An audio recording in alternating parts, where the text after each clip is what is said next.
आप सभी भी ये बाबा के मुरली का वरदान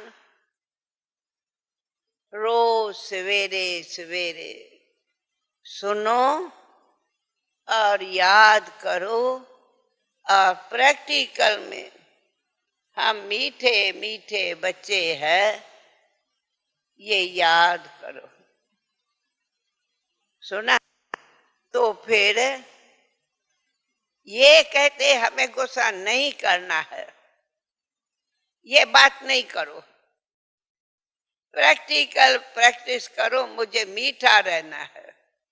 मीठा रहना माना, मीठा रहना माना ऑटोमेटिकली गुस्सा खत्म हो जाना।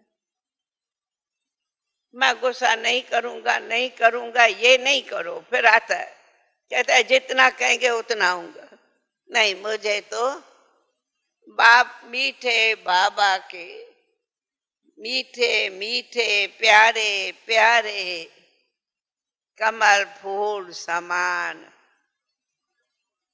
देवता बनना। विश्व एकता